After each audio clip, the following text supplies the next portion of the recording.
अस्सलाम वालेकुम नाज़रीन, मैं हूं अरबाब चांडियो। आज मेरे पास एक बड़ी खबर है और इस बड़ी खबर का ताल्लुक बड़ी ताज़ा तरीन खबरों में से ताज़ा तरीन खबर है। इस खबर का ताल्लुक सिंध की ब्यूरोक्रेसी से है। आपको पता है ब्यूरोक्रेसी क्या होती है, और अब ब्यूरोक्रेसी के साथ जो होने वाला है वो क्या होता है वो आपको पता है। और मैं आपको एक और जो ब्रेकिंग न्यूज़ इसके साथ दूंगा वो बहुत ही अहम ब्रेकिंग न्यूज़ है। लेकिन इससे पहले मैं आपको बड़ी रात की मुबारकबाद देता हूं और अल्लाह साईं सबको सलामत रखे। अल्लाह साईं उनको भी सलामत रखे जो मेरे भाई बहन, मेरे वेल विशर जो मुझे सुनते हैं और फिर मेरे लिए कमेंट्स डालते हैं। अच्छे बुरे चलते रहते हैं, कोई मसला नहीं है। मैं सबको मेरा एहतराम सलाम। लेकिन पहले ब्रेकिंग न्यूज़, मेरे हाथ में एक ये लेटर है। इस लेटर का ताल्लुक वफाकी वजारत दाखिला से है और ये लेटर जो है इंतहाई अहम है और इस लेटर में जो छुपा हुआ राज है वो भी इंतहाई अहम है। अब मैं आपको ज़्यादा देर आपको मैं जो है ना वो सस्पेंस पे नहीं डालूंगा, बता दूंगा कि इस लेटर में है क्या। लेकिन ये लेटर उस ब्यूरोक्रेसी से ताल्लुक़ रख रहा है और ये लेटर तमाम उन मकामात पर पहुंच चुका है जहां इसको पहुंचना चाहिए था। इस लेटर के मुताबिक जो है वो लोग, वो सिंध की ब्यूरोक्रेसी जो मुबैना तौर पर करप्शन कर चुकी है, कर रही है या करने का इरादा रखती है, अगर वो ये सब कुछ कर चुकी है और उसके बाद वो मुबैना तौर पर मुल्क से बाहर जाने का इरादा रखती है, उनके लिए, मुझे बड़ा भाई समझे या छोटा भाई समझे, उनके लिए एक गुजारिश है। मैं तो अर्ज़ी कर सकता हूँ, गुजारिश ये कि हुजूर बाहर जाने की ज़हमत मत कीजिए, क्योंकि आपके फ़ज़ा में उड़ने के तमाम ज़राए बंद कर दिए जाएंगे या कर रहे हैं या होने जा रहे हैं। आप ज़मीन पर रहें तो बेहतर ही है, क्योंकि सारा कुछ तो आपने ज़मीन पर रहकर किया है। आपने जितना माल कमाया ज़मीन पे, आपने जितने डाके डाले ज़मीन पे, आपने जिसको बेवकूफ़ बनाया ज़मीन पे, फिर फ़ज़ाओं में जाने की क्या ज़रूरत है? ये आखिर में हम फ़ज़ाओं में जाते क्यों हैं? और जिन ब्यूरोक्रेसी के हज़रात के बारे में मुझे पता चला है पासपोर्ट ऑफिस के ज़राए से कि वो पासपोर्ट बनाने के लिए पहुंच गए हैं, या वो पासपोर्ट के लिए इस वक्त यहाँ पासपोर्ट ऑफिस में, क्योंकि कैमरे तो लगे हुए हैं, पासपोर्ट ऑफिस में मौजूद है, जो फार्म भर रहे हैं, वो जो चालान भर रहे हैं अर्जेंट पासपोर्ट का, उनके लिए हुजूर आप वापस आ जाए, आपको जाने नहीं दिया जाएगा, प्लीज़ छोड़ दे, जिद क्यों कर रहे हैं? हाँ, आप दूसरे रास्ते से जा सकते हैं। वो रास्ता कौन सा होता है आपको पता है ना, वो यूनानी कश्ती वाला। हाँ, आप ईरान के रास्ते, अफगानिस्तान के रास्ते पहुंच जाएं, कहीं तुर्किया से फिर कश्ती में जाए और अल्लाह न करे फिर आपकी वो खबर आए जो यूनानी कश्ती वाली आती है। जान को प्यारा करे भाई, ये जेल में जाना या हथकड़ियाँ लगना या गिरफ्तारियाँ होना ये मामूली बात है। जेल में तो आप सीख कर आएंगे, बड़े बाबू बन के आएंगे, तो आप डरे ना। आप डर क्यों रहे भाई? मैं आपको ना डरा रहा हूँ, मैं सिर्फ अर्ज कर रहा हूँ कि आप बाहर जाने की ज़हमत न करें। आप खामखा मुझ पर गुस्सा हो रहे हैं। मैंने तो अर्ज किया कि अगर आपने सिस्टम का साथ दिया है और दे रहे हैं आप सिस्टम का साथ, मैं तमाम ब्यूरोक्रेसी के लिए नहीं कह रहा हूं, मोहतरम लायक मेरे लिए ब्यूरोक्रेसी, मेरे भाई भी होंगे ब्यूरोक्रेसी में, मेरे कज़न भी होंगे ब्यूरोक्रेसी में, मेरे जानने वाले भी होंगे, मैं सबको नहीं कह रहा हूं, लेकिन जो सिस्टम का हिस्सा है और जिसने अपने गंगा में, बहती हुई गंगा में अपने जो है वो हाथ धो लिए हैं, उनसे गुजारिश ये है कि बराए मेहरबानी अब डिटोल से हाथ धो ले, क्योंकि गंगा से हाथ धोने के बाद आपके हाथ जो है वो पता नहीं ख़राब हुए कि अच्छे हो गए। लेकिन चलो मैं लेटर के बारे में बता देता हूँ। हेडक्वार्टर के बाद सब्जेक्ट है कि आप बाहर नहीं जा सकते जनाब, ठीक है।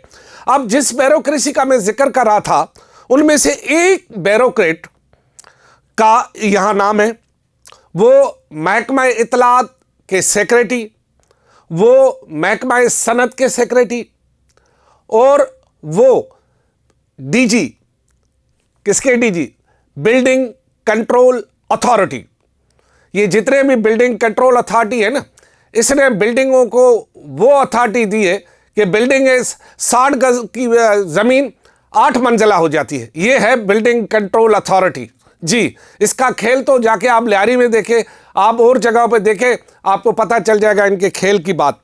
अच्छा जनाब आली, इस लेटर में एक ब्यूरोक्रेट का नाम भी लिखा हुआ है, लेकिन वो अब साबिक इत्तलात के सेक्रेटरी है, वो साबिक सनत के सेक्रेटरी है और वो साबिक हो गए हैं चंद ही घंटों में। जी हाँ, वो साबिक हो गए हैं डीजी बिल्डिंग कंट्रोल अथॉरिटी। उन जनाब का नाम लिखा हुआ है कि जनाब आली आप बाहर नहीं जा सकते। यह लेटर तमाम एयरपोर्ट्स पर दे दिया गया है। यह लेटर जो है कौमी एहतसाब ब्यूरो को भी भेज दिया गया है।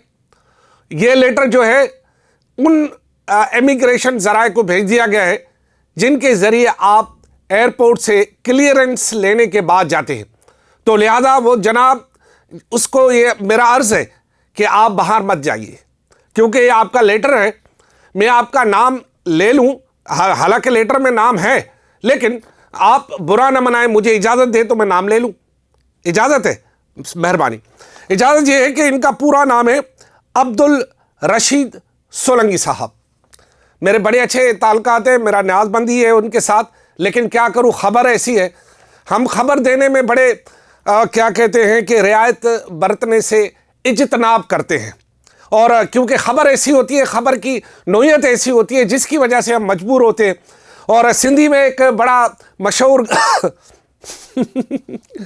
सिंधी में एक बड़ा मशहूर गाना है कि आशिक मजबूर आ भली केडो भी कलधार हो जाए। आशिक मजबूर है भली वो कितना भी मोतबर हो, उसका उर्दू तर्जुमा ये है। तो लिहाजा उस जनाब आली जो है वो बाहर नहीं जा सकते। और जब मैंने उनसे पूछा कि ये खबर जो है वो दौड़ रही है, तो उन्होंने कहा मुझे इल्म नहीं है।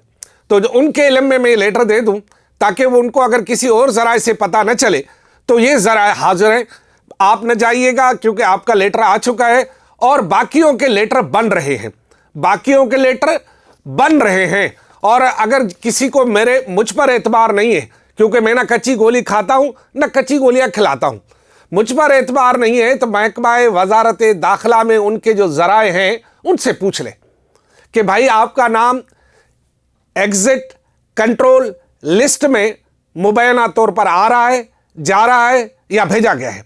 क्योंकि मैं तो आपका वेल विशर हूं ना, आपको पहले ही इतला दे देता हूं कि भाई बाहर न जाइए और ये जहमत न करें। आप जितने पैसे पासपोर्ट पे खर्च किए हैं वो किसी गरीब को दे दें, भलारी रात है, वो आपके लिए दुआ कर देगा। अगर मेरे ख्याल में अर्जेंट पासपोर्ट कोई 10,000 से तो कम नहीं बन रहा होगा, तो वो 10,000 रुपये ना किसी गरीब को दे दे, जोड़ा वोड़ा ले ले, कोई खाए पिएगा, 10 लोगों को खाना खिला दे, बहुत सारे मुखैर हजरात खाना खिलाते। मैं जानता हूँ मेयर मुर्तज़ा वहाब जो है अपने घर के सामने खामोशी से बहुत सारे लोगों को खाना खिलाते, एक मुट्ठी से देते हैं, दूसरी मुट्ठी को पता नहीं चलता। मैंने बता दिया, पता नहीं वो नाराज़ ना हो जाए, लेकिन मुखैर हजरात हैं, अच्छा काम करते। आप लोगों ने भी अच्छे काम किए हैं, उसकी आपको सिला तो मिलना चाहिए ना भाई। आपने जो गुल खिलाए हैं उसका तो आपको सिला मिलना ही चाहिए, और मिलेगा, सिस्टम नहीं बचेगा। मैंने पहले दिन से अपना पहला विलाग किया था भागते भागते कि सिस्टम पर हाथ आ गया है। मैंने आपको बताया था कि सिस्टम वाटर बोर्ड में अब तकरीबन न होने के बराबर रह गया है, बाकी जो इदारे हैं उनमें हाथ पड़ेगा। ये मेरा कल परसों का विलाग था, और आज ये साबित हो गया कि सिंध की ब्यूरोक्रेसी बचेगी नहीं। हाँ, और दूसरी बात ये कि सिंध की ब्यूरोक्रेसी में वो दबंग ब्यूरोक्रेट अब रहे ही नहीं है भाई। उन्होंने शायद दबंग फिल्म देखी ही नहीं है, दबंग फिल्म देख ले तो थोड़े दबंग हो जाए, दबंग दबंग दबंग दबंग, वो ब्यूरोक्रेसी अब वो रही नहीं भाई।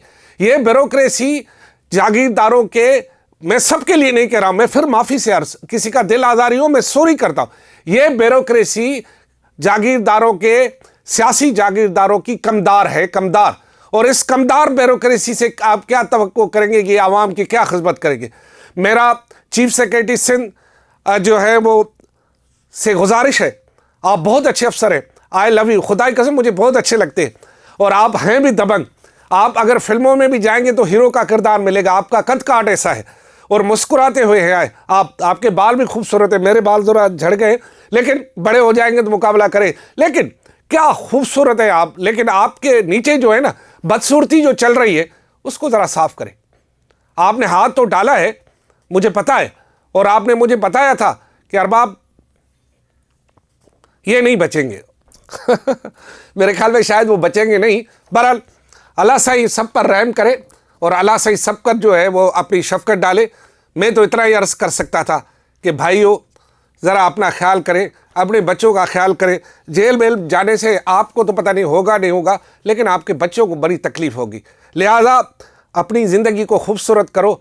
ये करप्शन मरप्शन में रखा क्या है भाई? बिल्डिंगें और की बन जाएंगी, आपके जेब में पैसे आ जाएंगे। ये जो करप्शन के पैसे हैं वो कैसे ख़त्म होते हैं ये आपको पता है ना। छोड़ो यार, ज़्यादा जिद नहीं करते। बहरहाल अल्लाह आपको सलामत रखे। और एक बात मैं ज़रा आपको आखिरी बात बताता चलूँ जो कि इंतहाई अहम है, और मेरे जो सुनने वाले उनके लिए बड़ी अहम है। मैं कल पैदल जा रहा था, मैं पैदल बहुत चलता हूँ, तो एक लड़का नौजवान जो है वो शायद फुटपाड़ा में काम कर रहा है, वो आया मोटरसाइकिल मोड़ के मेरे सामने खड़ा होगा, कहने लगा अरबाब चांदी साहब सलाम अलैकुम। मैंने तो नहीं पहचाना। मैंने कहा जी हुजूर नौजवान बताइए। उसने कहा मैं आपके व्लॉग देखता हूँ। मैंने कहा शुक्रिया।